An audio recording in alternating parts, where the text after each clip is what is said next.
Back a long time ago.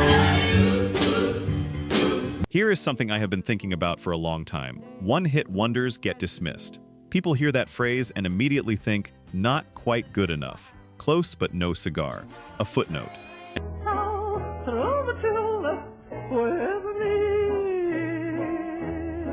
And I want to sit with that for a second because I think it is completely wrong. The songs on this list hit harder and stranger, and more specifically, than almost anything charting around them.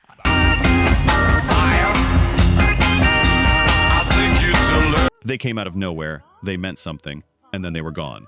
But the stories behind them? The stories are still here. These are the 10 most famous one-hit wonders of the 1960s, and I need to tell you something about almost every single one of them that you do not know. Let's go.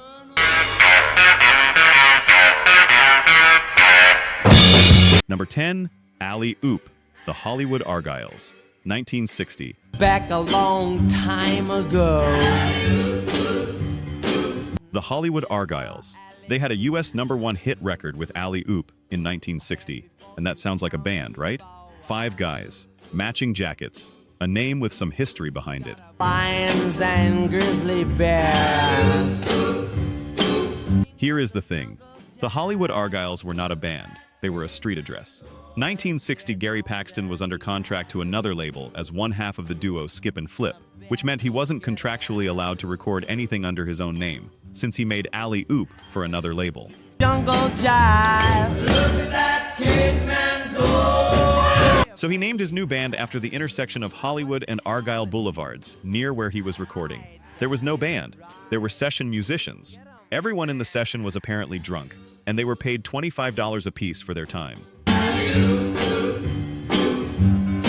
Well, this cat. The Hollywood Argyles was basically Paxton, who hired some session musicians to record a song he had heard a gas station attendant sing. Wearing clothes from a wildcat's hide. He's a Paxton co-produced it with Kim Fowley, who would later become a fixture of the LA punk scene and manager of the Runaways. Producer Kim Fowley and drummer Sandy Nelson bashed empty bottles and waste paper baskets during the session. Sandy Nelson, yes, Teen Beat, Sandy Nelson, bashing waste baskets. Look at that caveman go. He sure is. The piano player was Gaynell Hodge of the Penguins. The drummer was Ronnie Silico, who played on the road for Lloyd Price. And here is the thing that still gets me. He got a chauffeur that's a genuine dinosaur. When this became a hit, Paxton put together a Hollywood Argyles group of actual people he had to go find. Because suddenly this record was a hit, and someone needed to go on tour as the band that never existed. He's the toughest man there is alive. He had to build the fiction backward. There is something I find genuinely beautiful about this whole story. The song was a happy accident. The band was a fiction. The whole session was improvised on what sounds like a fairly interesting evening. It charted for 15 weeks on the Billboard Hot 100, peaking at #1 for the week of July 11th, 1960. He's too much. Right, Daddy, right. The song sold over 1 million copies. Right place, right idea, right street corner. And it went to #1. Back a long time ago. Number 9, Psychotic Reaction, Count 5, 1966.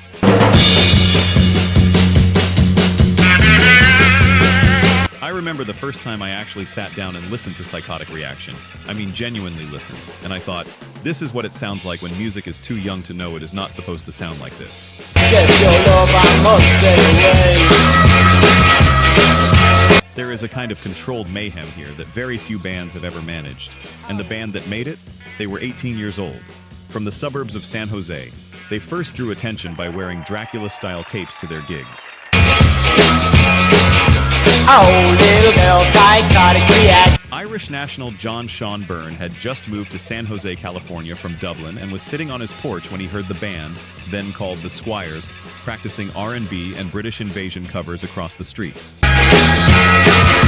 Oh, little girl with the letter to the right. He asked if he could sit in. They let him because, as one account put it, he was the closest thing the suburban California kids had ever seen to a real Beatle.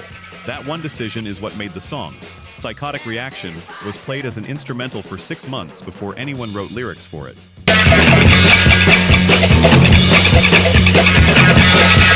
The title came from a classmate who leaned over to Byrne in a health ed class and whispered, "Do you know what would be a great name for a song? Psychotic Reaction." Well, I need you, girl, by my side. Byrne could barely wait to get to practice that night. That one whispered phrase, in a boring classroom, was the missing piece. Craig or Butch. Craig, Butch, whichever. Nice to see you. Roy. Roy? No. The band were rejected by several record labels before they got signed to the Los Angeles-based Double Shot Records. The single was issued in June 1966, on the same day that Elner and Cheney graduated from Pioneer High School in San Jose.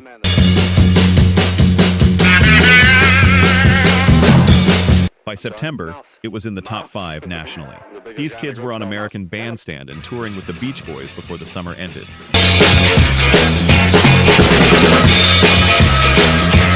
It peaked at number 5 on the Billboard Hot 100, and one of the shows they played that fall, a landmark night at the Santa Monica Auditorium in 1966, featured The Doors, with Jim Morrison opening the show. I can't get your love, I can't get. Then Count 5 played, and the headliner was Them with Van Morrison. As John Byrne later said, it was a Morrison sandwich. I love that. Byrne recalled, Double Shot said, "You've got to get down here and do an album." Do an album of what? We had no music. We were making the songs up in the hotel room. Find out who you are, please. My name is John. Right? Ken. And who's the man in the back? That's The follow-up singles did not chart. By 1969, Count 5 had quietly dissolved. But the Rock and Roll Hall of Fame selected Psychotic Reaction for their list of the 500 songs that shaped rock and roll. Television covered it. The Cramps covered it.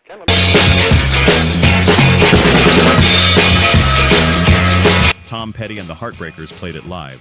That whispered phrase in a San Jose classroom became a garage rock cornerstone.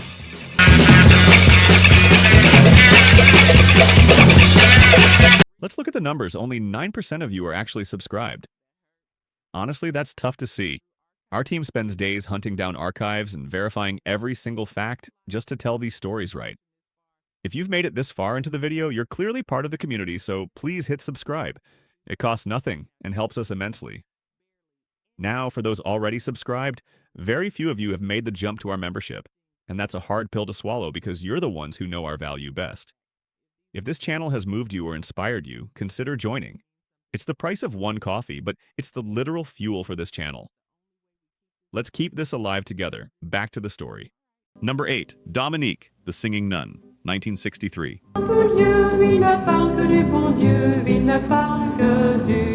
I need you to understand something before I say another word. It is December 1963. The United States is still reeling from the assassination of President Kennedy. For 3 weeks, the number 1 slot on the pop charts was occupied by the unlikeliest of one-hit wonders, a singing nun from Belgium called Soeur Sourire.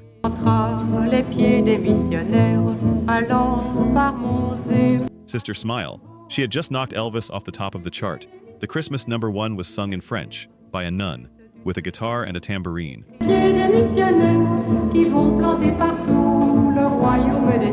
Jean-Paul Marie Deckers, religious name Senior Luc Gabriel, was a singer-songwriter and former member of a community of the Third Order of St. Dominic. She had been writing and singing her own songs for years, quietly for her sisters and visitors to the convent.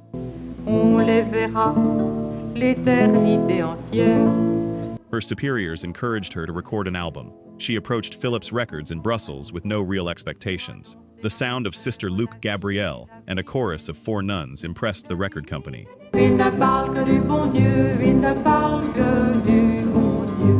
They released the album including the song Dominique, sung in French.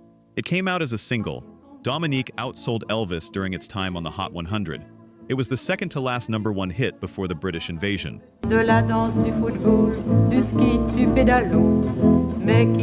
It topped the American chart for a staggering 4 weeks, becoming the U.S. Christmas number 1 of 1963. It stopped the Kingsmen's indelible Louie Louie from making the top spot.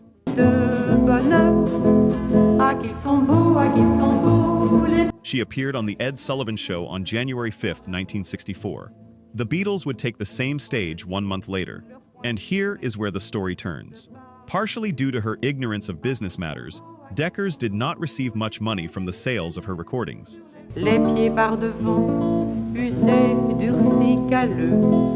Most of her earnings were taken by Phillips and her producer, while the rest automatically went to her religious congregation, which earned at least $100,000 in royalties.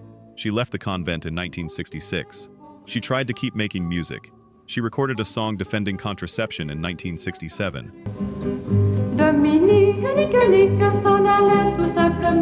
She titled another single, Sister Smile is Dead. Neither charted. In the early 1980s, the Belgian government claimed she owed $63,000 in back taxes for royalties from Dominique.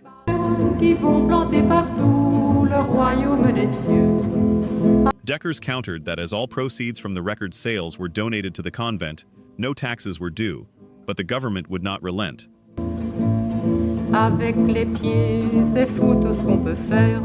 She had no money. She had been running a school for autistic children with her companion Annie Pescher. That too had run out of money. She had nowhere left to turn. In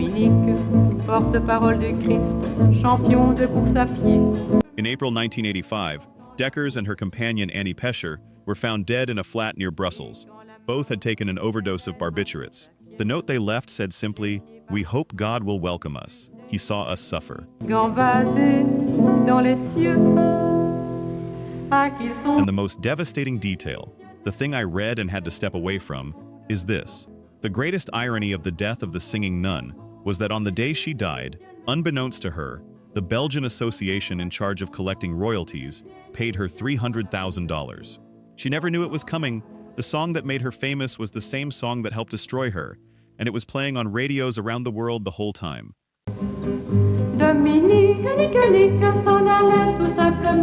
Number 7, 96 Tears. Question Mark and the Mysterians. 1966.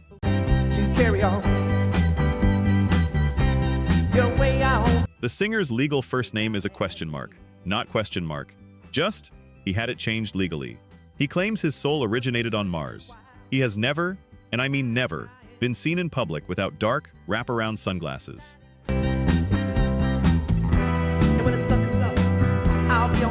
He frequently claimed he had been born on Mars and lived among the dinosaurs in a past life, and that voices from the future had revealed he would be performing 96 Tears in the year 10,000.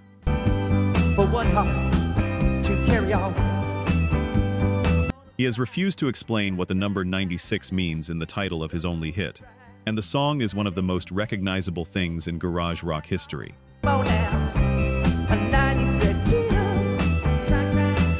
The song was written by Question Mark in 1962 in his manager's living room and was recorded in Bay City, Michigan. Originally titled 69 Tears, the Michigan-based band recorded the song in their manager's living room in 1966, and it hit number 1 in October of that year.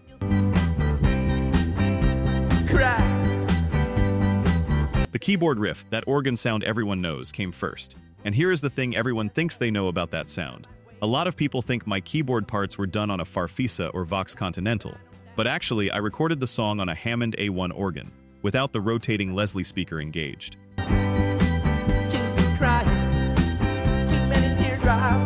That is keyboard player Frank Rodriguez speaking, and Rodriguez was officially joining the band in February of 1966, turning 14 in March.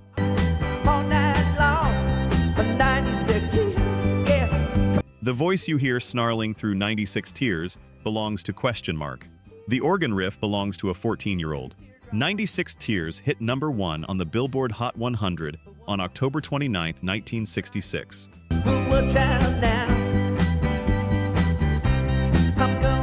Rolling Stone ranked it one of the top 10 one-hit wonders of all time. It was ranked on the Rolling Stone list of the 500 greatest songs of all time. Aretha Franklin covered it. The Stranglers covered it.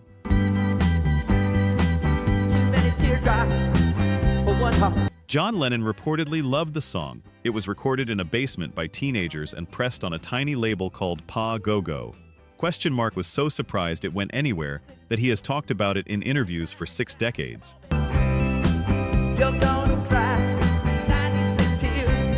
The follow-up, I Need Somebody, made it to number 22. Then nothing.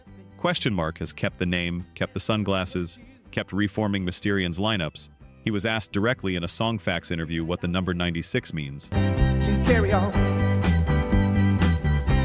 your way out. His answer was, it has a very profound meaning, and then he said nothing else. And honestly, I respect that completely, and I know you know this feeling. for just a little while. You have a song in your life where the specific image, the specific number, means something you cannot explain to anyone else. 96 tears. Not 100. Not 99. 96. For one heart to carry on. Something about that specificity makes it real. Question Mark knew exactly what he was doing. He just will never tell us what it was. All night long for 96 years, yeah. Number 6. Tiptoe Through the Tulips. Tiny Tim. 1968. Through the tulips with me. This is the one I have told the most people about in real life. Not because it is the strangest story here, though it might be, because Herbert Carey, Tiny Tim, is one of the most genuinely misunderstood musicians of the 20th century.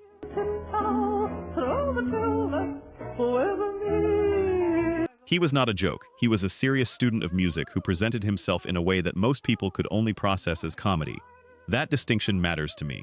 Tiny Tim was born Herbert Carey in Manhattan, New York City, on April 12, 1932.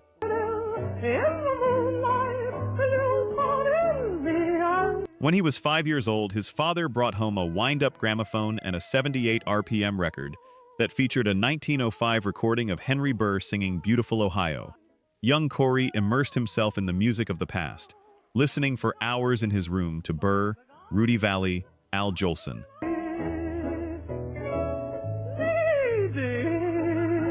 He taught himself guitar, ukulele, violin, mandolin. By the 1960s, he was a street performer and Greenwich Village fixture, singing songs from the early 20th century in a glass-shattering falsetto, and small circles of devotees thought he was one of the most interesting things they had ever encountered.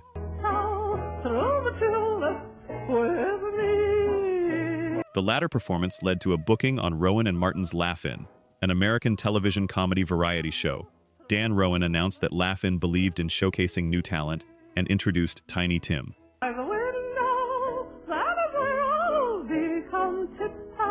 The singer entered carrying a shopping bag, pulled his soprano ukulele from it, and sang. And a significant percentage of America thought they were watching a punchline. But the people who actually listened realized something. This man had an encyclopedic knowledge of American popular music that most trained scholars did not have.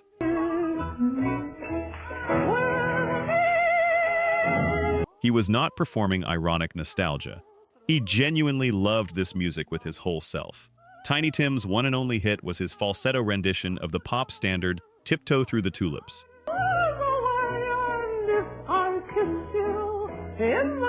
Released in 1968, it reached number 17 on the Billboard charts. Whatever he did to this song. That same year, he performed at the Fillmore West to positive reviews. At the height of his career, he was commanding a weekly salary of $50,000 in Las Vegas.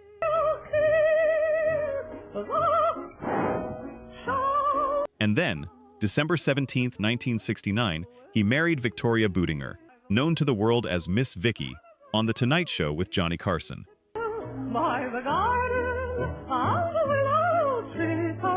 At the wedding, which aired on December 17, 1969, some 10,000 tulips, imported from Holland, decorated the set.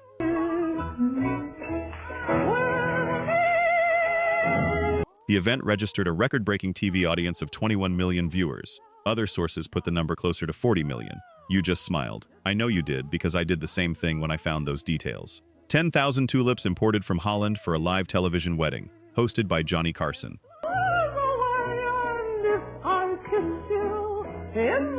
1969 had a lot going on. That is still remarkable television. And after that moment, Tiny Tim's commercial appeal faded almost immediately. The world moved on. He spent the next 25 years playing wherever he could find a stage, never stopping, never complaining.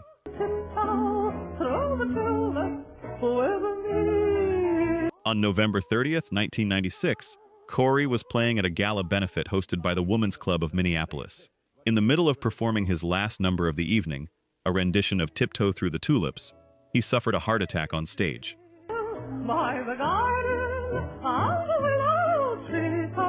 That detail sounds too poetic to be real, but it is documented and true.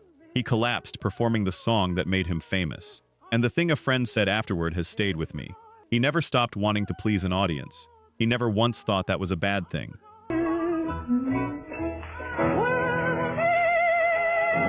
Number 5. Fire, The Crazy World of Arthur Brown, 1968.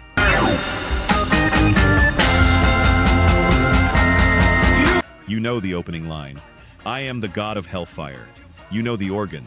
You know the feeling of a song that sounds like it arrived from somewhere that does not follow regular rules.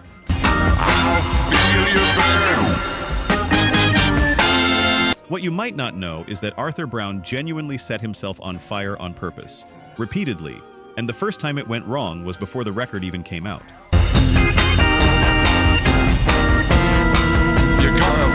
During an early appearance at the Windsor Festival in 1967, Brown wore a colander on his head soaked in methanol. The fuel poured over his head by accident caught fire.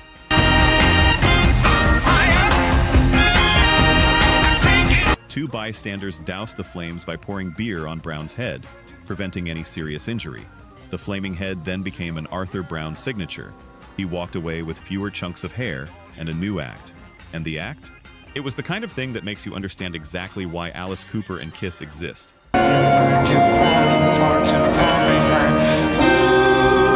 Fire was produced by Kit Lambert, The Who's manager, with Pete Townsend as associate producer, on Track Records. The label Lambert had started with Chris Stamp. There is no bass guitar on Fire, only bass pedals.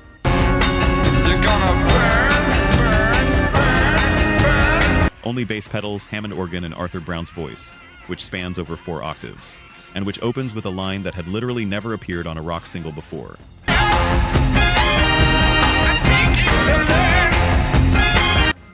The band also included Vincent Crane on Hammond organ and piano, Drashen Thieker on drums, and Nick Greenwood on bass. I'll take you to burn. Their song Fire sold more than 1 million copies, reaching number 1 in the UK singles chart in Canada, and number 2 on the US Billboard Hot 100. The thing that kept it from number 1 in America? The feisty, organ-heavy single lost the US top spot to the Beatles' Hey Jude.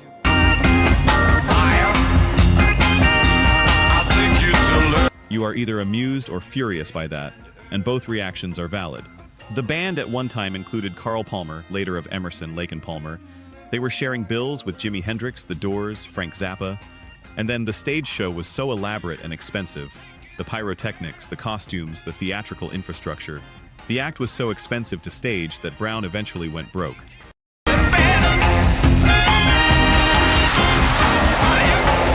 A second album was recorded and shelved by the label for nearly 20 years. The follow-up singles did not chart. The world moved on. But the legacy. Brown's extreme makeup and stage act would later be reflected in the stage acts of Alice Cooper, Peter Gabriel, George Clinton, and Bruce Dickinson, among others.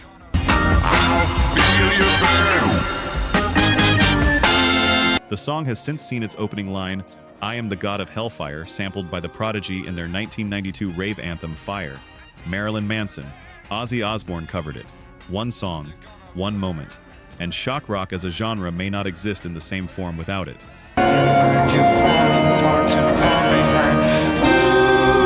Number 4. Green Tambourine, The Lemon Pipers, 1968.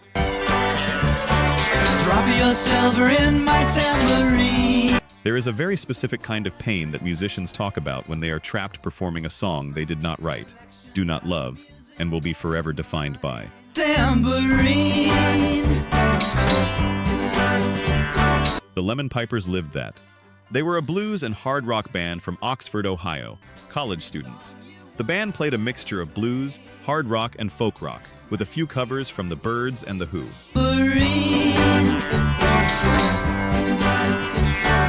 They wanted to be experimental. They got Green Tambourine, and they had a choice: record it or get dropped.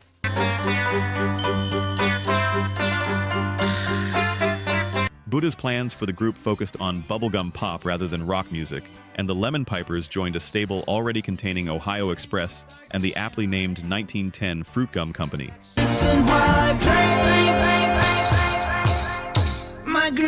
Paul Lecca was assigned to be their record producer. The group's debut on Buddha was a Bartlett composition. When the song failed to make the charts, the label asked Lecca and his songwriting partner Shelley Pins, who were working out of a Brill Building office on Broadway, to come up with a song. The pair wrote Green Tambourine, and the band reluctantly recorded it. They called these songs Funny Money Music.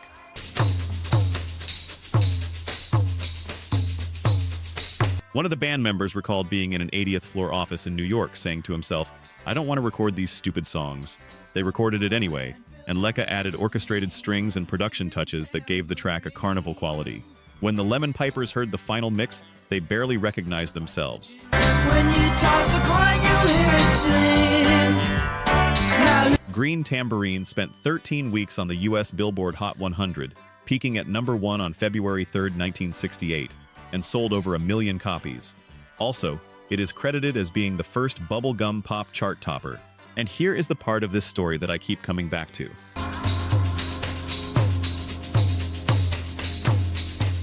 On March 22, 1968, the Pipers were on a bill at the Fillmore West in San Francisco with Moby Grape, Spirit, and Traffic. Bill Graham had organized the show. The other acts had expected to dismiss the Lemon Pipers as a pop group. They did not. listen while I play. Moby Grape's bass player gave the thumbs up from the side of the stage, and Bill Graham later told the band that the other acts had been primed to make fun of the Pipers, but were surprised. Because when the Lemon Pipers played their own material, the extended psychedelic tracks, the blues rock, it was something else entirely. Any song you want, I'll gladly play. Their debut album contained tracks bearing influences of the Byrds, particularly their Coltrane-infused 8 Miles High, running over 8 minutes. Almost nobody heard it.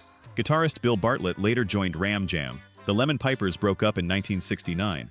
Their #1 is still remembered. Give me pennies, I'll take anything.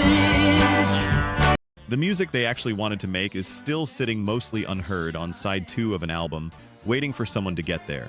And if you have ever made something you were proud of that got overlooked because something else with your name on it got all the attention, you know this specific feeling. It is a quiet frustration, and it never fully goes away. Drop a dime before I walk away. Number 3, Incense and Peppermints, Strawberry Alarm Clock, 1967.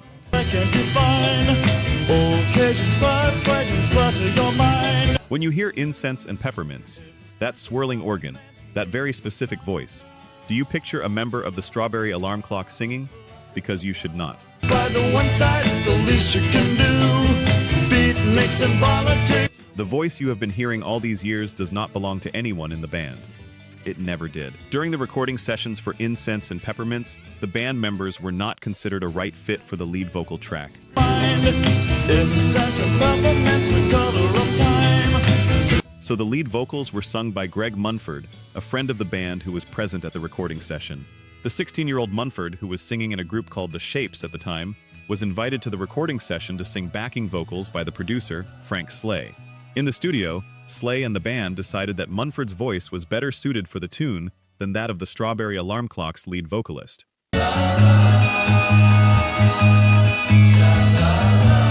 Munford never became an official member of the Strawberry Alarm Clock and never sang Incense and Peppermints on stage with the band. He went home. He had his 15 minutes, literally the duration of one recording session, and then resumed his regular life. The song initially appeared on the B-side of a single. However, local radio stations began playing Incense and Peppermints instead of the A-side, and the song began to gain in popularity.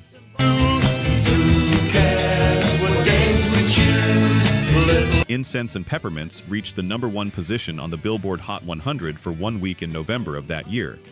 but nothing to lose. The voice on that record, the voice that anchors the whole thing, belongs to a 16-year-old from a completely different band who happened to be in the right room, and the songwriting credits are their own separate story. Keyboardist Mark Weitz and guitarist Ed King wrote a whirling instrumental to start the whole process. There were no words at that point.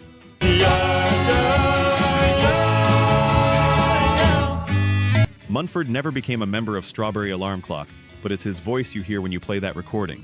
Strawberry Alarm Clock's guitarist Ed King went on to play with Lynyrd Skynyrd from 1973 to 1975.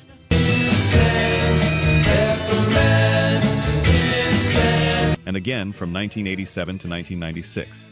The opening riff of one of the defining psychedelic songs of 1967 was written by a future member of Lynyrd Skynyrd, and he did not get credited for it on the original release.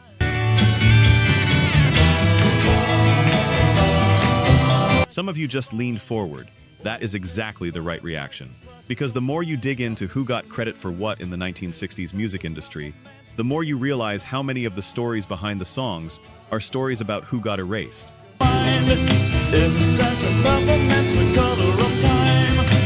The Strawberry Alarm Clock's hit was made by a kid who was not in the band, written by musicians who were not credited, and titled by songwriters who did not compose the music.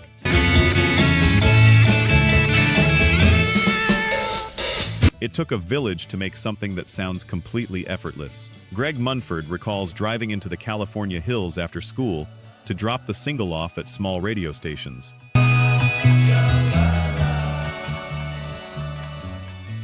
He eventually built a career in marketing. He still plays guitar.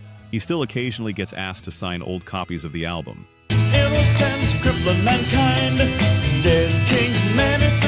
He once described the lyrics as a bunch of psychedelic non sequiturs. He is right, but that voice is the thing that made the record, and it belonged to someone who walked in that day not expecting anything at all.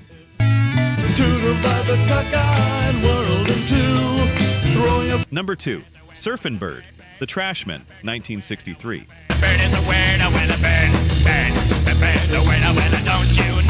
Surfin' Bird gets dismissed as novelty music, or as a joke, or as that song Family Guy made famous.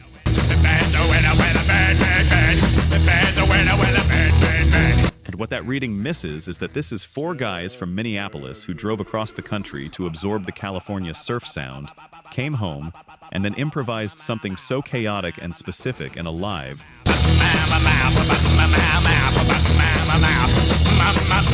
that it hit number 4 on the national chart and became a founding document of American garage rock. Accidental masterpiece, but a masterpiece.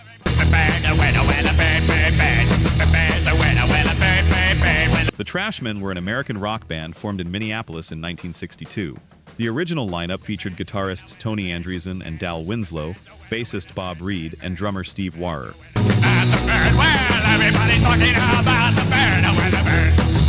They took a road trip to California to soak up the sunny surf rock sound just starting to take off, which they brought back and played in local ballrooms and teen centers.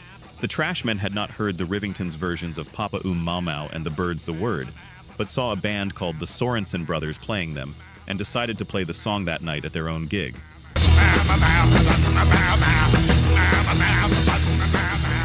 During this first performance, drummer and vocalist Steve Warrer stopped playing and ad-libbed the Surfin' Bird middle section, all of it, on the spot.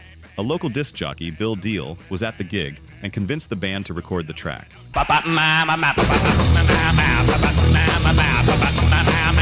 It was recorded at K Bank Studios in Minneapolis. It reportedly sold 30,000 copies in its first weekend before national distribution. The song reached number 4 on the Billboard Hot 100. When the song became a hit, the Rivingtons were awarded writing credit for it, since it was based on their compositions.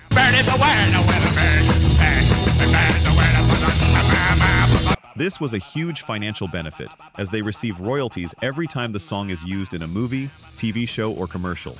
For their first payment, the Trashmen each received a check for $1.88.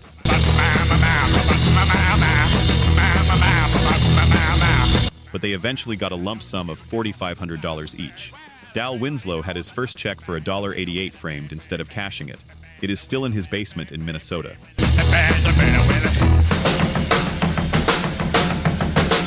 On American Bandstand, Trashmen lead singer Steve Warrer performed the song solo, doing a chicken-like dance as he gamely lip-synced.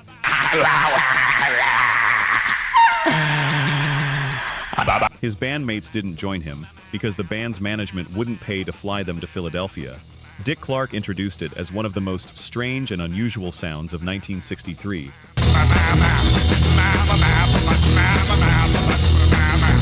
Clark questioned Warrer about the strange sounds he created, and Warrer said, "Probably I was watching too many Tarzan movies." That is a perfect answer to any question.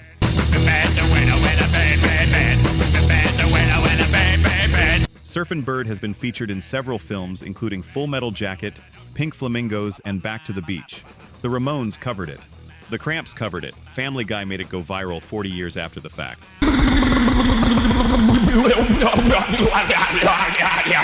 4 guys from Minneapolis who had nothing to do with California sunshine accidentally made something that sounds like the ocean having a nervous breakdown. and it is impossible not to grin the moment that opening kicks in.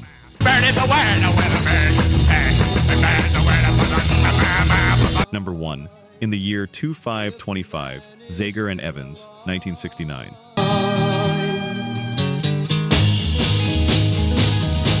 In the year 2525 is not just a one-hit wonder, it is the one-hit wonder. In the summer of 1969, the summer of Woodstock, the summer of Apollo 11, the summer of Abbey Road, the song reached number 1 on the Billboard Hot 100 for 6 weeks, commencing July 12, 1969.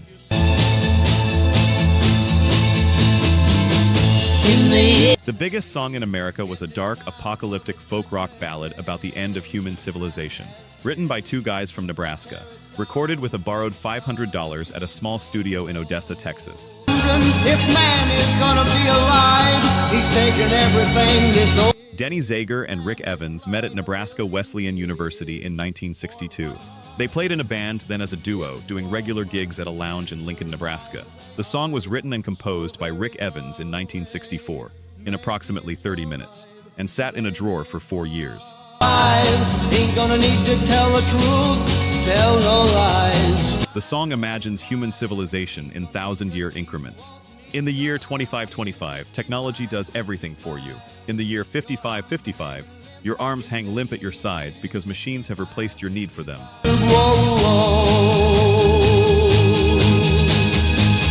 In the year 9595, humanity is essentially gone, written in half an hour. After a night out, in Nebraska, they borrowed $500 to record the song. In the year 9595, I'm gonna walk. In the year 2525 was originally released on a small regional label, Truth Records.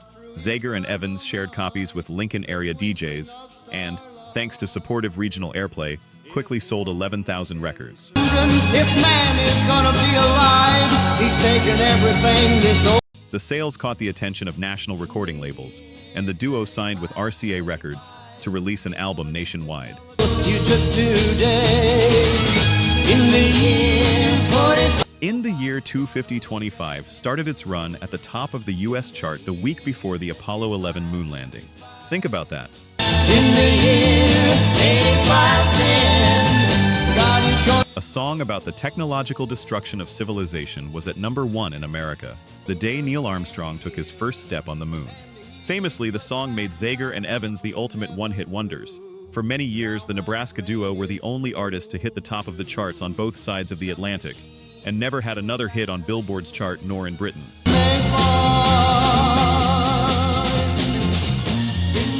Its success prompted a feature on the cover of Time magazine in 1969. A photo of Zager and Evans was captioned, "Even the Beatles would be jealous." The musical pals called it a day in 1974. Nobody's gonna look at you in the year or two from the bottom of a long glass tube. The follow-up single, which told the story of a man who nails his own hand to a jail cell wall as penance, failed to chart, unsurprisingly. He never knew, now man's reign is through. Rick Evans died in February 2018, Santa Fe, New Mexico. Denny Zager went on to form a company called Zager Guitar, which he still runs. 25, if man is still alive.